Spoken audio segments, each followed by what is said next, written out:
ketika para tokoh bicara soal proyek PIK 2 dan reklamasi.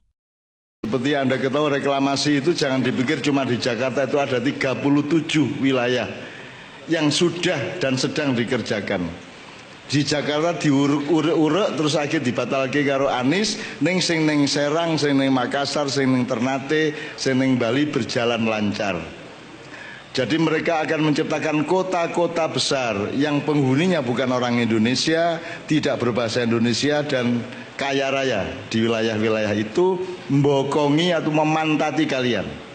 Dan sekarang kenyataannya, kalau kita dari Medan sampai ke Lampung, di pesisir timur, itu semua adalah bangunan-bangunan, perumahan, tempat tinggal, maaf, non-pri, mayoritas. Jawa bagian utara, mulai dari Merak, kita jalan, BSD, kita jalan lagi kemana-mana.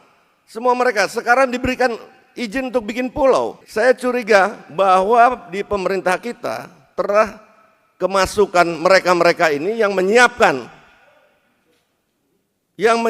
satu gerakan mengembalikan komunisme, karena kita ingat tahun 65 itu bukan komunis Rusia. Berarti PIK 2 dibatalkan dari PSN atau gimana, PIK 2 tidak pernah menjadi masuk PSN. Yang menjadi PSN adalah ekoturism, eco-park, coastal line eco.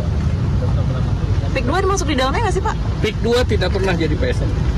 Semacam Kopkamtib, namanya bisa jadi Satgasus, Satgas Satuan Tugas Khusus untuk pemberantasan mafia hukum dan penyalahgunaan wewenang, ya. Nanti Satgas inilah tadi itu ada dari kejaksaan, ada dari kepolisian, ada dari KPK, ada dari OJK, dari BPN, dari KKP, semua dilibatkan. Saya kira ini harus dilakukan oleh Prabowo. Kenapa?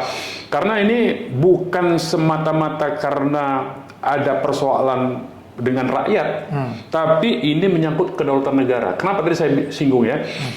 Ini kan kita tahu, tadi saya sebut ada 34 titik pesisir pantai. Tidak hanya PIK ya, termasuk Rempang segala macam yang di Manado, yang di Bali ya. Itu semua direncanakan untuk dibuat koloni, dan itu warga negara asing yang diundang.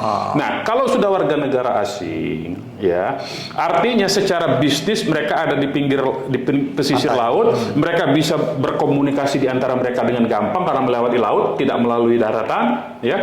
Kemudian ada pangkalan militer Republik Rakyat Cina di Natuna Utara yang bisa menyuplai mereka, tinggal ngirim orangnya. Bagi Republik Rakyat Cina yang jumlah penduduknya 1,5 miliar, mengirim 200 juta orang itu kecil. Kecil, 200 juta orang tuh. Dia masih punya 1,3